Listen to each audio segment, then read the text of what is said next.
Cosme, filho, o que foi? Calma, calma. É só um sonho ruim. Filho, mamãe tá aqui. Sonhou de novo que era um escravo fugindo do capitão do mato? Ele era carrancudo, mãe.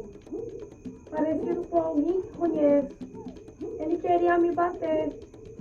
Cosme, aconteceu alguma coisa na escola que você não contou hoje pra mamãe? O que foi? Mãe, fica aqui comigo. Agora, meu filhinho, conta pra mamãe o que houve na escola.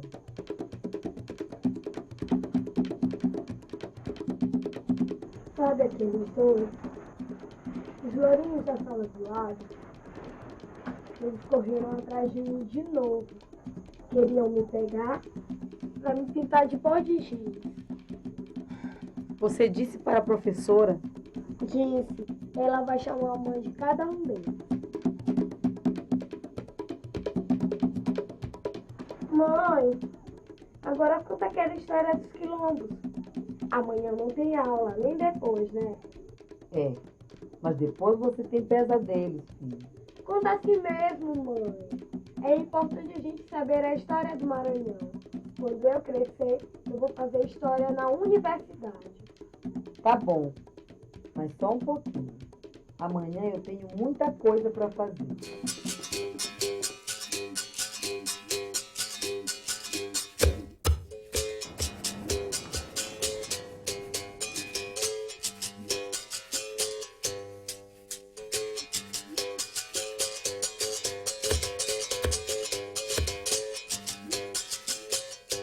Mãe, o que é mesmo quilombo? Meu filho, estudiosos usaram o termo quilombo como um derivado da palavra quilombo, escrito com K, que lá para as bandas da África significava arraial ou acampamento. O rei de Portugal, na metade do século XVIII, afirmou que quilombo era toda a habitação de negros fugidos que passasse de 5 pessoas, e mesmo que em parte estivesse despovoada, e ainda que não tivessem ranchos levantados. Considerava também quilombo até mesmo áreas onde não houvesse pilões. Isso caracterizava já naquele período a produção autônoma, né? Isso estava no conceito lá do Conselho Ultramarino, né, do governo colonial português. E hoje também, apesar do uso intensivo já de máquinas para pilar arroz, né, para tirar a casca do arroz, o pilão ainda está bastante presente nas comunidades rurais, nas comunidades quilombolas do interior do Maranhão. E hoje, ainda é assim? A Constituição garante que o Estado tem de reconhecer e legitimar como quilombo as terras ocupadas pelos remanescentes das comunidades quilombolas. Para as entidades do movimento negro, a palavra quilombo hoje no país tem um significado muito mais amplo. É o símbolo do resgate da trajetória de luta, cultura e resistência do povo negro no Brasil. A abordagem que a antropologia faz no processo de enfrentamento com situações concretas, aqui e agora, de comunidades rurais no interior do Maranhão e no resto do Brasil, que levaram a que se construísse uma noção de quilombo que remete à ideia de grupos sociais que, de alguma forma, historicamente estão vinculados ao processo de autonomização da escravidão e da construção dessa autonomia no tempo, no processo histórico mesmo, né, de fuga do pagamento da renda, da disponibilização do produto do seu trabalho para algum proprietário de terra. Ô José, ô meu pai, ô José, ô meu pai, onde você estava, José? Onde você estava, José? O Inácio estava lá, ô José. E o que é frechal, que todo mundo tanto fala? Frechal é um quilombo que fica no município de Mirinzal, na Baixada Maranhense. Possui uma área de 10.500 hectares, onde moram mais de 180 famílias descendentes de escravos. O quilombo viveu um intenso processo de luta pela conquista da posse da terra. Hoje, Frechal é reconhecido como reserva extrativista pelo governo federal. em 1981. Aí nós, tão aperreados que estava, nós se agrupamos e achamos que deveria derribar cerco. Aí nós se juntamos e derribamos uma cerca, uns 300 e poucos metros de cerca. Aí tocamos fogo, daí começou o conflito, né? Todo dia chegava 4, 5 pistoleiros aí, 4, 5 pistoleiros, tinha ocasião que nós não podíamos descer para cá. A nossa vinda era só que era na casa do forno e descer para o campo, porque aqui nós não tínhamos acesso nesse casarão. E nós somos descendentes, né? Os nossos bisavós, avós, né, nasceram aqui, né? A nossa raiz estava plantada aqui. Nós tínhamos o direito, ou aliás, nós temos o direito. Não é quem veio, com licença da palavra, do inferno da pedra, e que fosse ficar enraizado aqui, sem ele conhecer nada da nossa origem. Agora, o que eu estou achando, que está faltando ali um controlo entre adultos e jovens. Porque os nossos jovens, que são o futuro da manhã. A história da escravidão negra no Brasil começa com a chegada dos primeiros escravos vindos da África. Com a escravidão negra, foi criado no Nordeste um tipo de agroindústria que cresceu com o cultivo da cana-de-açúcar. O século XVIII foi o de maior importação de africanos, tornando o Brasil o maior país escravagista da América. Essa quantidade de negros africanos, filho, embora concentrada especialmente na região nordestina, se espalhou por todo o território brasileiro. Aí, durante mais de 300 anos, a mão de obra escrava constituiu a principal força de trabalho e a base de toda a atividade econômica do Brasil. Falar da escravidão, é preciso pensar no processo de expansão do capitalismo, né? Dessa expansão europeia, da necessidade de anexação de outros territórios, da anexação de riquezas para os países do mundo europeu. Os portugueses já tinham experiência com o trabalho escravo, já sabiam que os negros africanos tinham conhecimento da agricultura, tinham conhecimento da fundição do ferro, enfim, tinham conhecimento da sistematização do trabalho agrícola. Então a escravidão do povo africano tem a ver com um conhecimento prévio que os europeus já tinham sobre esse trabalho e são trazidos para o Brasil cerca de 14 milhões de negros escravizados. A história é mentirosa, você pode acreditar.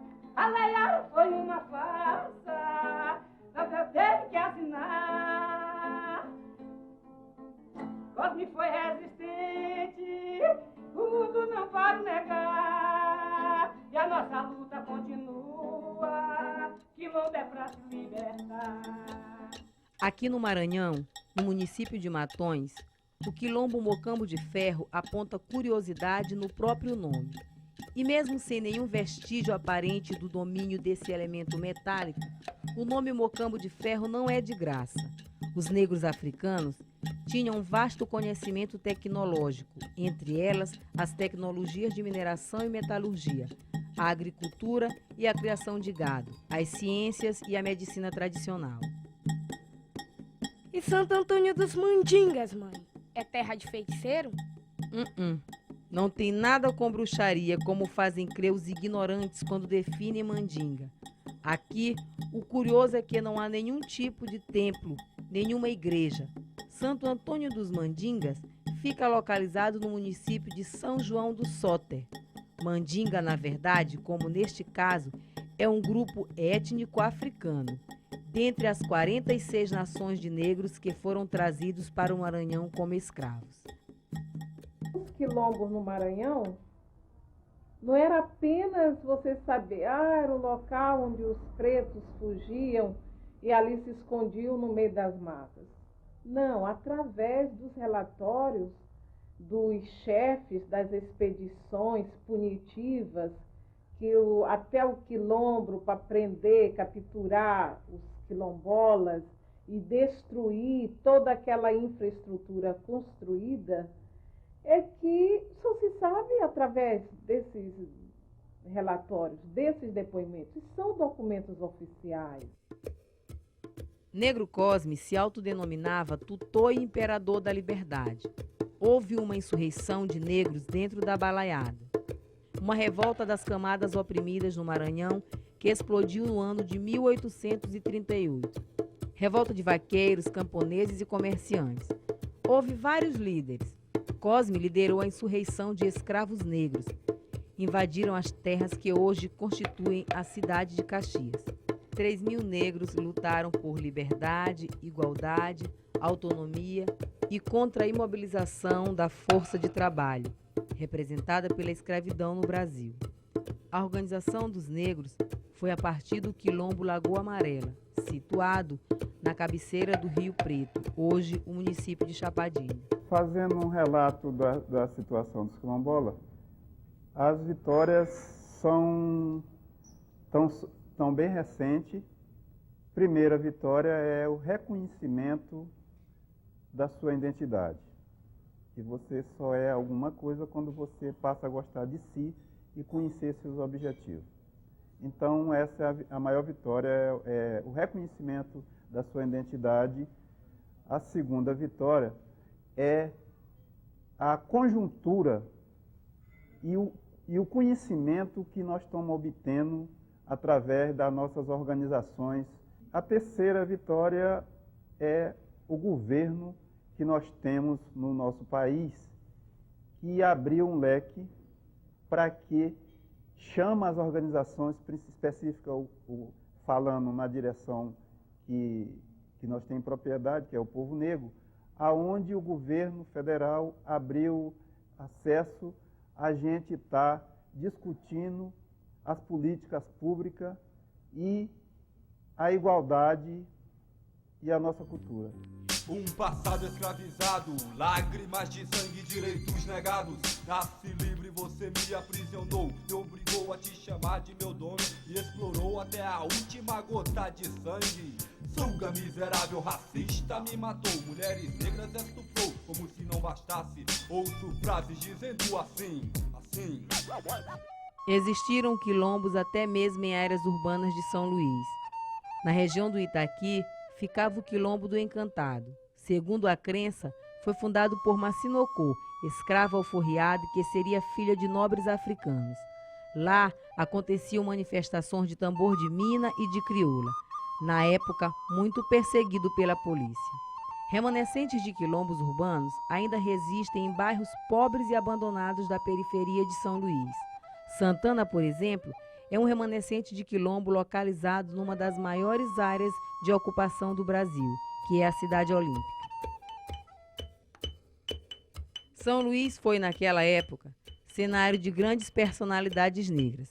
2 exemplos, a rainha da Gotimê e a comerciante Catarina Mina, Catarina Rosa Pereira de Jesus, conhecida como Catarina Mina. Era ex-escrava, vinda da mina da costa da África. Em terras maranhenses, viveu no final do século XIX, fez fortuna como comerciante e comprou carta de alforria para diversos escravos. E a rainha Nagotimê, você já ouviu falar? Ela foi deportada de Daomé, atual República do Beni, e possivelmente foi responsável pela introdução dos cultos dos voduns reais de Abomé, no Maranhão. Segundo alguns pesquisadores, ela pode ter sido a fundadora da Casa das Minas. Todo mundo tem sede de poder. Todo mundo tem sede de poder. Sede de poder, sede de querer. Sede de viver, de sobreviver. De se libertar, de se esconder. De desabafar, de submeter. E ainda dizem que as crianças sobrevivem. E ainda dizem que as crianças sobrevivem. A fome ela se esconde, a miséria se expande, a discriminação nem se discute mais.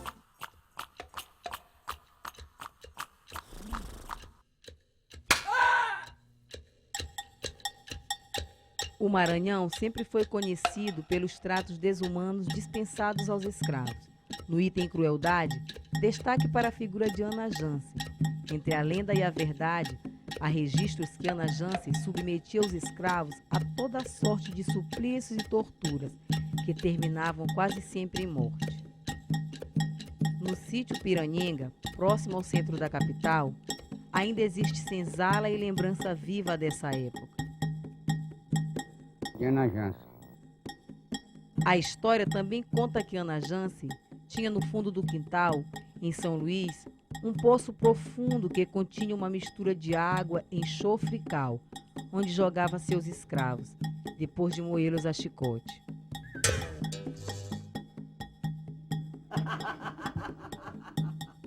Hoje, uma descendente de Ana Jansen manda em um grupo de negros de tambor de crioula. Não tenho nenhum complexo com isso, porque pigmentação de pele é nada.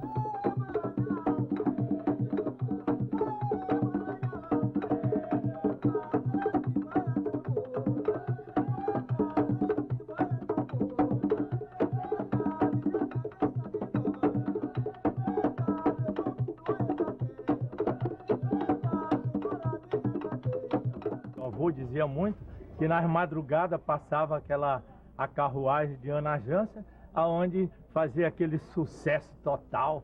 Quando ela morreu, continuou essa carruagem fazendo visagem aí nas ruas de São Luís por muito tempo. Como é que a senhora vê essas falas? Falta de orientação da família, falta de entendimento para que a família possa mostrar realmente quem era Ana Jansen, da qual eu me orgulho de ser bisneta dela. Tenho o maior orgulho de ser bisneta dela.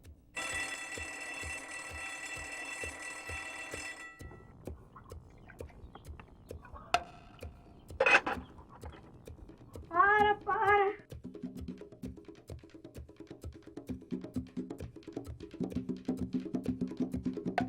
Teve pesadelo de novo, né, moleque? Cosme, hoje é dia de escola. Só mais um pouquinho, eu já vou. Olha, Cosme, história agora só sábado, hein? Eu sou Luiz Alves Ferreira, sou médico, professor do Departamento de Patologia da Universidade Federal do Maranhão, mestre em Patologia Humana, e minha origem é da comunidade negra Saco das Almas, Santa Cruz. Nós estamos tentando construir uma política dentro do Sistema Único de Saúde para o povo negro. Ou seja, se discute a política, ou seja, se cria um programa para a população, um programa de saúde para a população negra. Nós estamos discutindo isso no Ministério da Saúde, até com a orientação e apoio da Organização Pan-Americana de Saúde. É necessário que haja uma política específica dentro do SUS, que as doenças, existem muitas doenças de origem genética, algumas de origem genética e outras por agravantes da desigualdade racial e social que o negro sofre.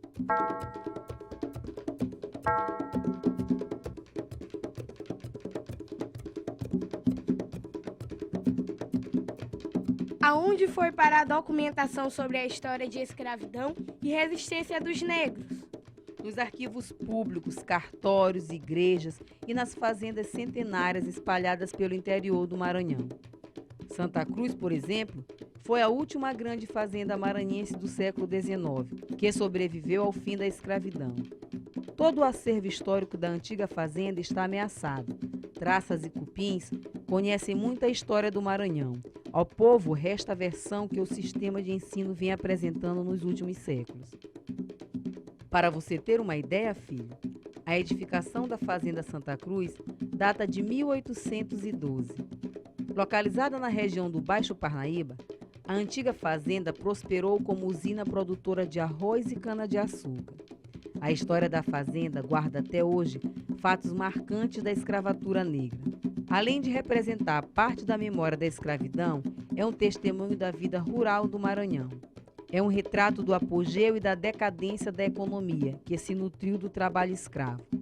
É um absurdo que a documentação que esclarece muito da história do Brasil seja tratada como lixo histórico, algo que se varra para baixo do tapete. Vamos ver quem vai à rua, vamos ver quem é brasileiro. Vamos ver quem vai à rua, vamos ver quem é brasileiro. E vamos ver quem ganha a rosa, a morena atrás no cabelo. E vamos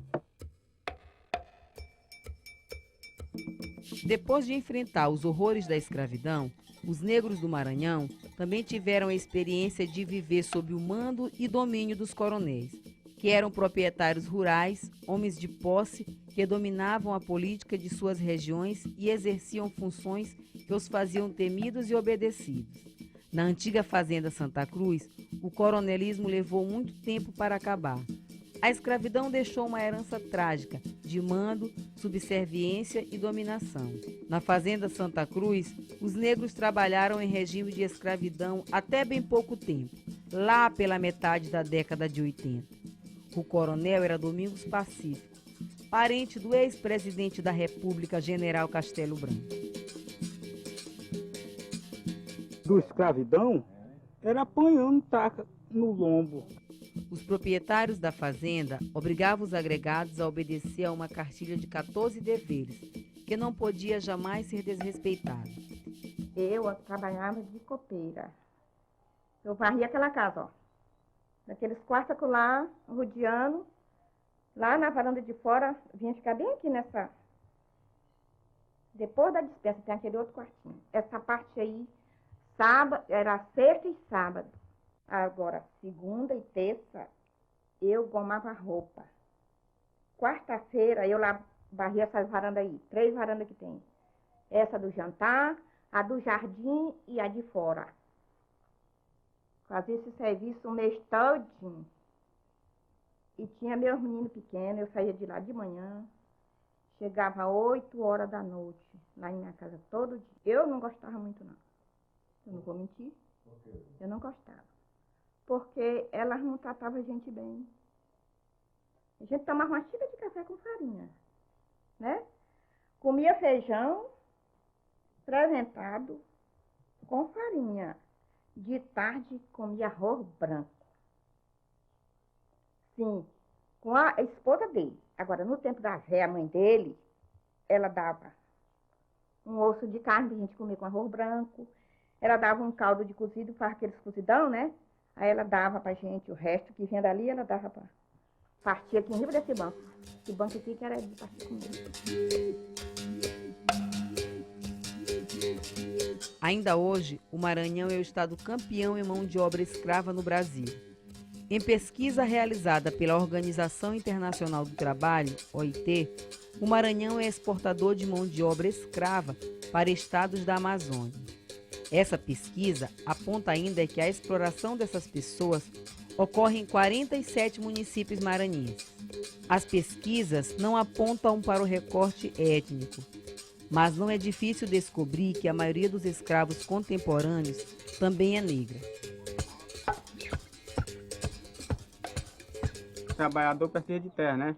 Para trabalhar. Daquele dia para frente, disse que a terra só ia liberar depois que viesse do Inca de Brasília. Isso era uma piadinha. O dono da terra morreu, aí ficou os poçantes.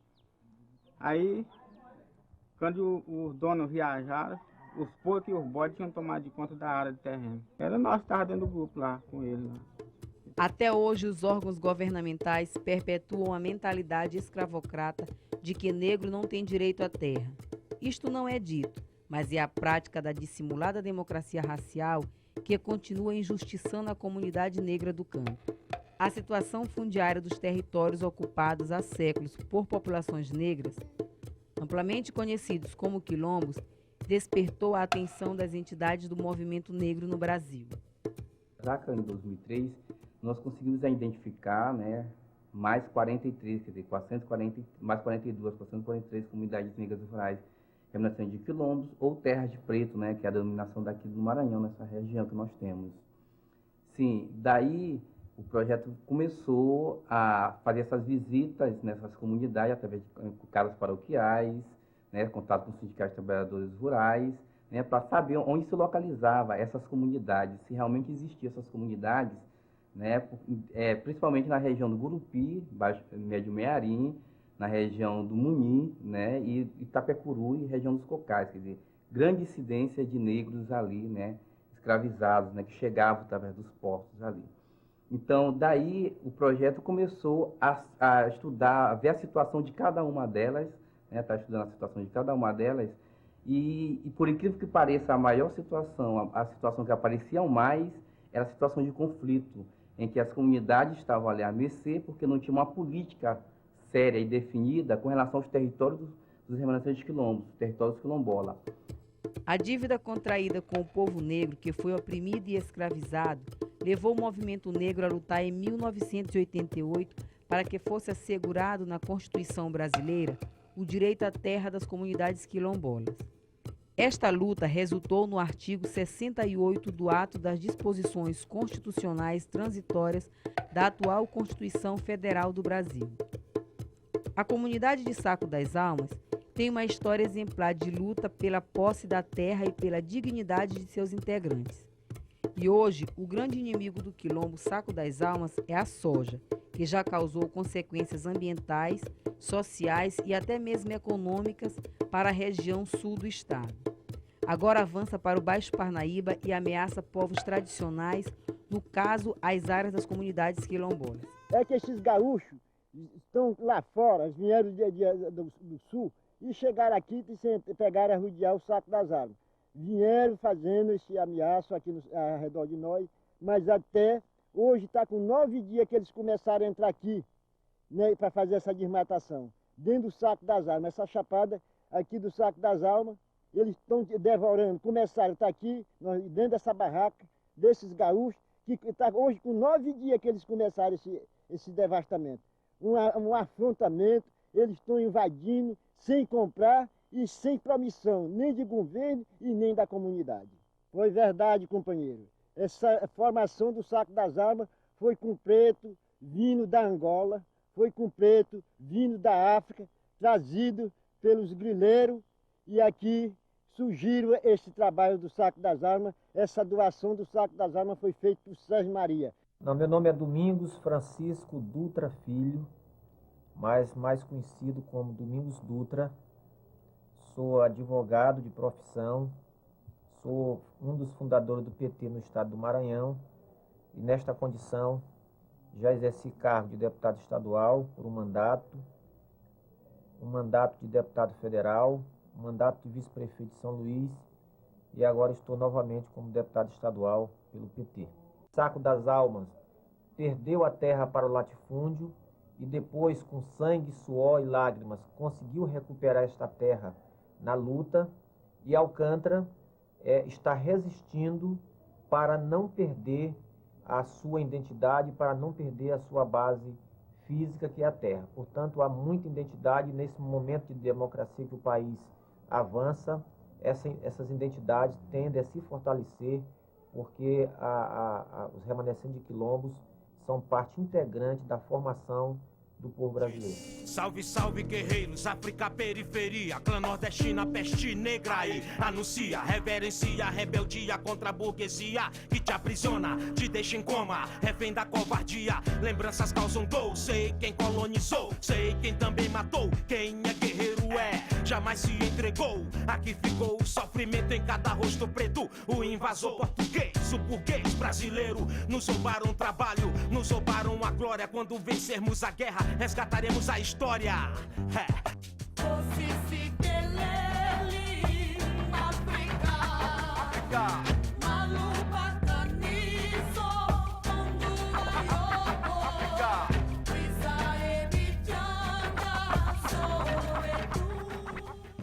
Mãe, para que servia o pelourinho? O pelourinho servia para castigar os escravos que iam para o açoite ou eram condenados à morte na forca. O pelourinho era o instrumento utilizado pelos feitores para castigar escravos em plena praça pública. Até o final do século XIX, havia um pelourinho em pleno Largo do Carmo, no centro histórico de São Luís, mas que foi destruído pelo povo. Existe ainda um pelourinho em pé no Maranhão, que se encontra na cidade histórica de Alcântara. Lá na base de Alcântara, avião não anda voa, já ninguém pode parar. Avião não anda voa, já soltaram foguete. Avião não anda voa, logo para aterrissar. No início dos anos 80, começou a ser instalado o Centro de Lançamentos de Alcântara, criado pelo governo federal para executar atividades de lançamento de artefatos aeroespaciais. O governo do Maranhão desapropriou mais da metade do município de Alcântara, atingindo centenas de famílias de trabalhadores rurais quilombolas.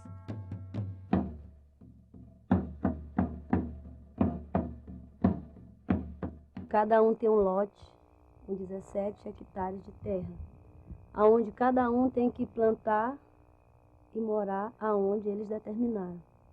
Então ficou mais difícil, porque não ficou assim como se fossem livres, ficou como se fosse ainda um domínio. Até quem fosse fazer a casa, logo quando foi relocada as pessoas para cá, quem fosse fazer alguma casa em algum pedacinho que desse, teria que ser feito do mesmo modelo que as outras 17 que eles deram.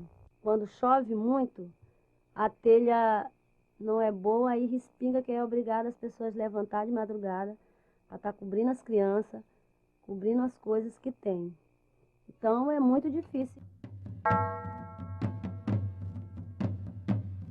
E aqui a gente tem medo de lá uma hora eles quererem invadir aqui, nossa terra. Aí a gente já fica tudo, porque a gente já viu o sofrimento lá da base, dos pessoal que moravam lá na praia. Aí eles sofrem muito, a gente tem medo deles algum dia chegar até aqui no nosso quilombo. Nos últimos 20 anos, o município de Alcântara tem sido palco de uma luta desigual entre comunidades negras rurais quilombolas e o Estado brasileiro. A base mata diariamente a tradição e a cultura de mais de 700 famílias dos povos tradicionais quilombolas. A tragédia do povo negro, ignorada secularmente, ainda hoje vale muito menos do que qualquer insucesso do programa espacial brasileiro. O território de Alcântara tem 114 mil hectares e desses 114 nós temos 216 comunidades. Dessas 216 comunidades, você calcula aí que 99,9% seja de comunidades negras. E o que acontece a questão da discussão? Hoje a nossa discussão é na questão da garantia dessas terras, a garantia do território. E o que se trava politicamente, essa discussão, é justamente a aplicação do artigo 68 da Constituição, né, onde dá a garantia aos negros quilombolas, né, a essas comunidades, a garantia da terra. E em Alcântara a gente tem discutido por dois motivos. Um pelo motivo que nos garante a Constituição no artigo 68, e o outro porque nós temos um impasse desde criado, a partir da implantação da base espacial, desde 1980.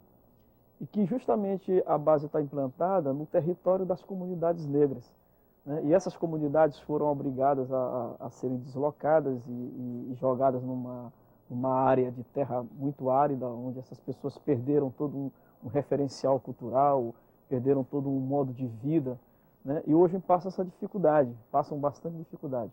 Então a nossa luta política é por se garantir políticas públicas de reparação e também se garantir a essas comunidades a titulação dessas áreas. Menina da saia verde, casaco da mesma cor, pega no meu de mijar e mete no teu mijador.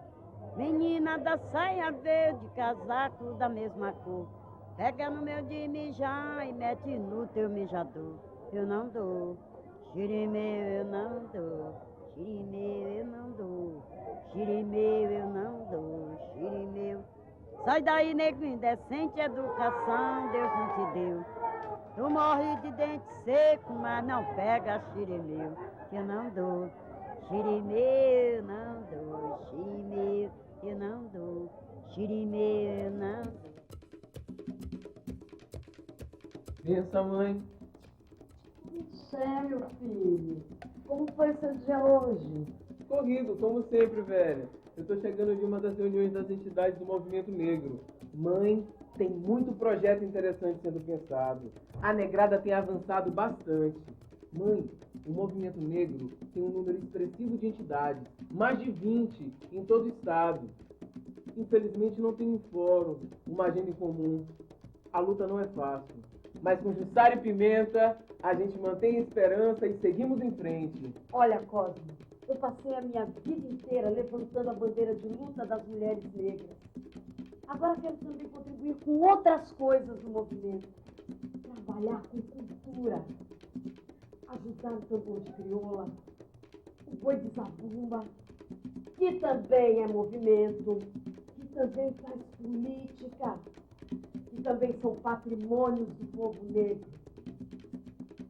O conselho que fica, Cosmo, é respeito pelas diferenças, filho.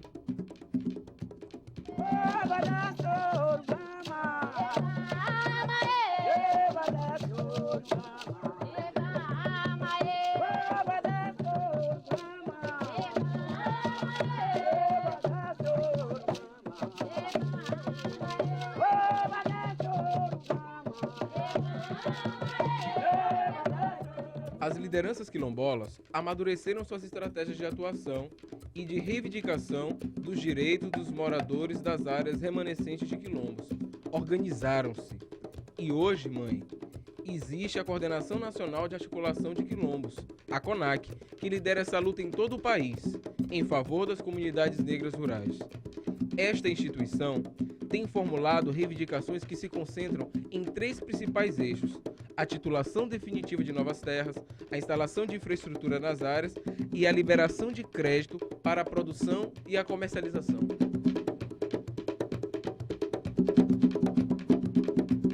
A Constituição garante o direito à terra dos remanescentes de quilombos, mas somente 5% dessas áreas foram tituladas pelo governo brasileiro até hoje. Esses povoados nunca foram isolados nem na época da escravidão. Os quilombos nunca foram nada isolados, tinham seu intercâmbio entre os outros quilombos e entre também a própria sociedade escravista que lhes fornecia de determinados gêneros que eles não tinham. Há uma concepção da própria universidade, que é uma concepção racista, né, que nega que o povo negro tem história, né?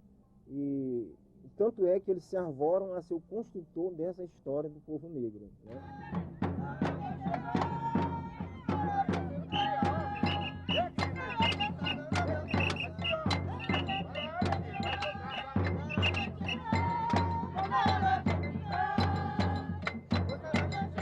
Isso aqui era de um português, entendeu?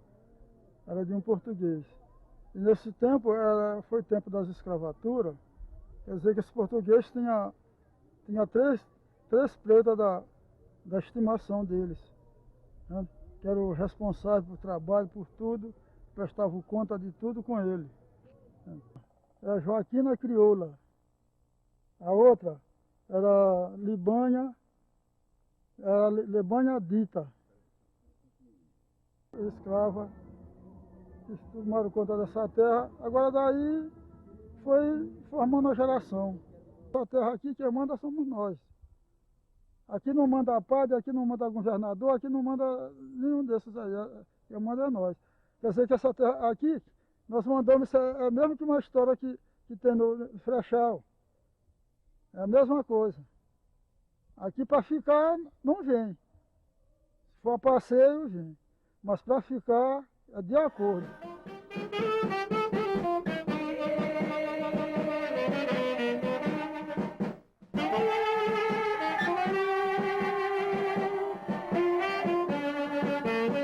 Mãe, o Quilombo Oiteiro dos Nogueiras fica localizado no município de Itapecuru-Mirim, a 100 quilômetros de São Luís, 1h30 de viagem de carro. O povo que morava aqui era um escravo. E nessa maneira de contar o escravo, eu tinha uma avó que era escrava. O nome dela era Olímpia Nogueira. E eles contavam a história, tinha outro velho que foi escravo, era Natálio Nogueira. E em momento a gente foi tomando conhecimento e já sabe contar mais histórias de lá para cá, que a gente vem conhecendo o caso. E o momento que os brancos moravam aqui, o nome do branco era Joaquim Nogueira, e esse branco ficou aqui, nós ficamos aqui, mantendo essa terra governada pelos brancos, não escravos, porque nesse tempo não existia mais escravatura. E uma maneira que era até escravo, porque nós fazíamos só o que ele mandava. Ele viajou daqui, foi para o Rio, do Rio ele morreu, e quando nós estamos pensando numa boa vida, foi que chegou uma pessoa que as terras estavam vendidas pelo filho dele. E nós ficamos assim pensando o que é que nós ia fazer. O que foi que nós fomos fazer? Comprar. esse pedaço de terra para nós poder manter aqui dentro dessas terras. Em Oiteiro, existe a cultura da capoeira e do tambor de crioula, que se unem como forma de demonstrar a ginga que era usada para dissimular o jogo da resistência do negro diante da repressão do branco.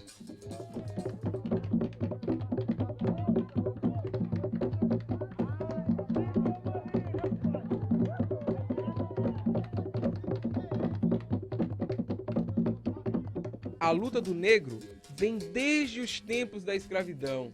Diversas formas de organização foram utilizadas pelo negro para lutar no Brasil. A primeira delas foi os quilombos. Na primeira metade do século XX, surgiu a Frente Negra Brasileira. Foi um movimento de massa.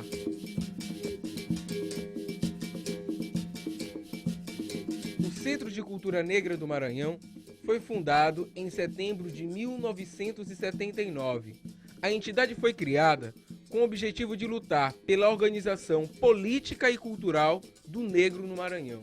O Centro de Cultura Negra do Maranhão tem como missão contribuir com o processo de fortalecimento da identidade étnica do povo afro-maranhense e dessa forma poder fortalecer o processo de construção de autoestima e combater todas as formas de discriminação que a população negra maranhense possa estar sofrendo.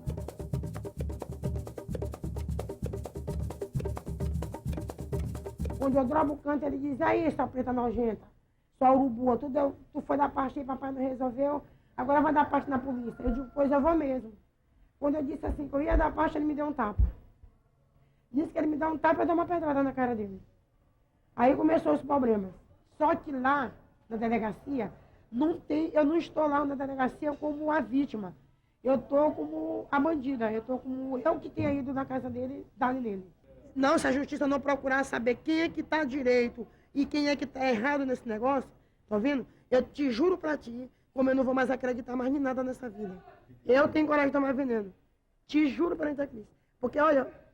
De fato, existe esse processo de morosidade com relação aos julgamentos das pessoas que são vítimas de racismo no Brasil. E esse processo, nós julgamos que ele se dá em virtude de toda essa ideologia racista que foi criada em torno da sociedade e que dificulta realmente nos casos de julgamento desses processos.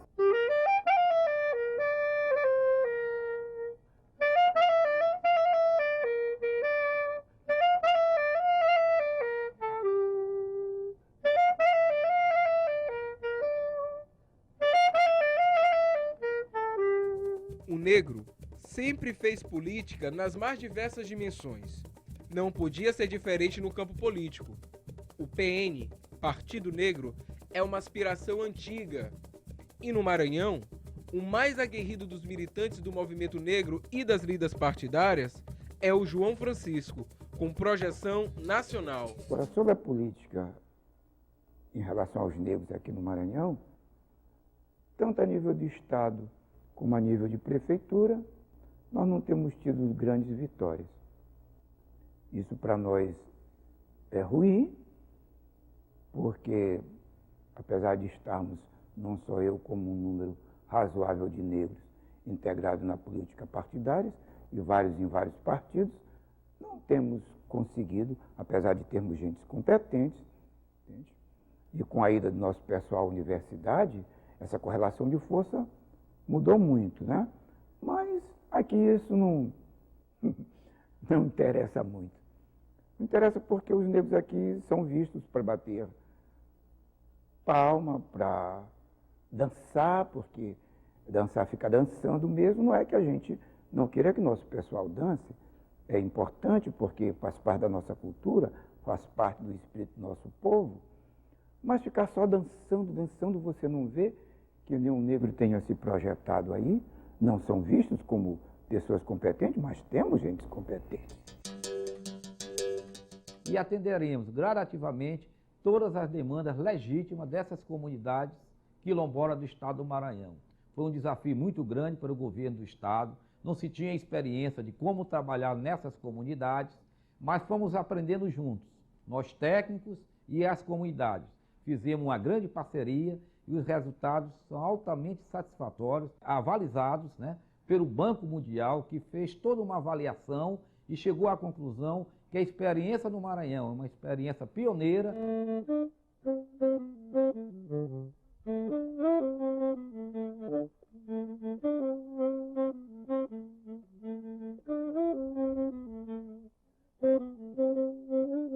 O projeto que nós estamos desenvolvendo atualmente no grupo é um projeto, né, com trabalhadoras domésticas, que é um projeto de capacitação e qualificação para elas se inserirem no mercado de trabalho e também um projeto de geração de renda com essas mulheres. Então é um projeto que é um projeto de ponta realmente.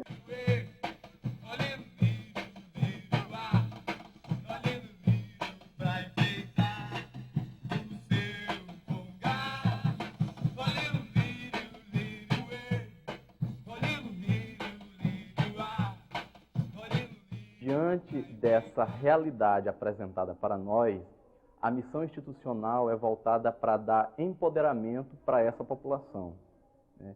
E o que a gente entende por essa questão do empoderamento? Primeiro, parte em desenvolver tecnologia e pesquisa voltada para tirar essa população da situação de miséria generalizada, de atraso, de marginalidade, a que nós fomos atirados historicamente.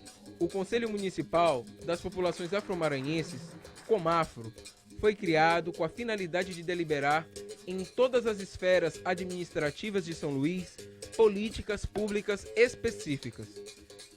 Parabéns, parabéns, parabéns pra você, por saber resistir e crescer.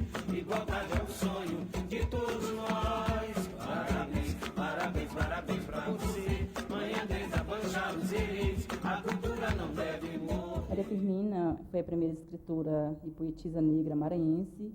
Em função disso, foi que resolvemos homenageá-la, dando o nome do grupo.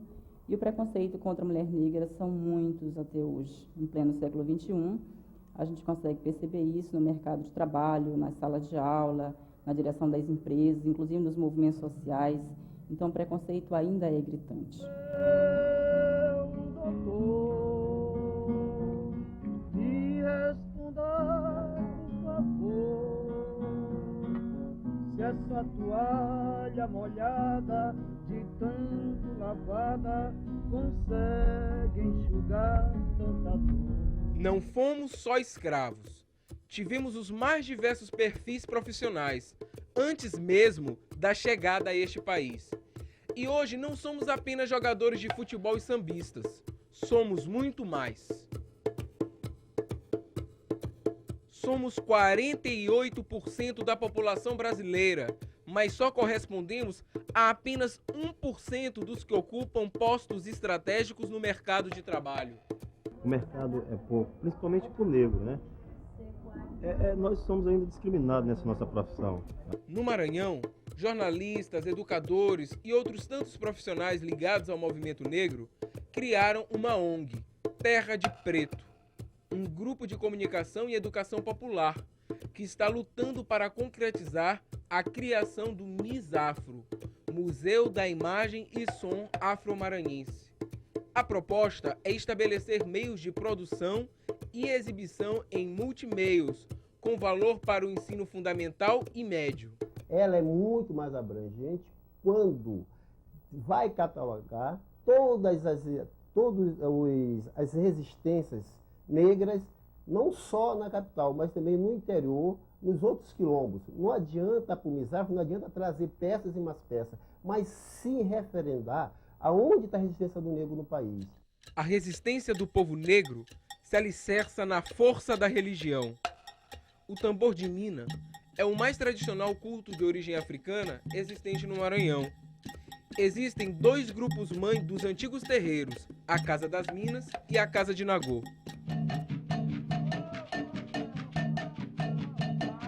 Os negros eram proibidos de praticar sua religião. A Igreja Católica não tolerava as religiões africanas, o que não podia ser diferente, já que a igreja era conivente com o comércio de escravos e dizia que negro não tinha alma. Assim, como não tem alma, o capitalismo que desumaniza o homem.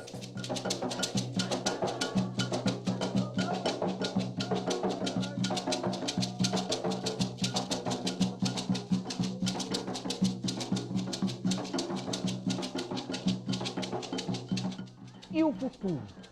Porque tem cota para tudo. Para mulher, para idoso, para deficiente físico. Quando é para o negro, é essa resistência toda.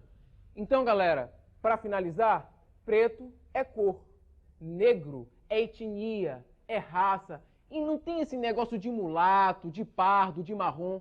Então por que para os brancos não inventaram branquelo, desquarado, vela de igreja, amarelo e pombado?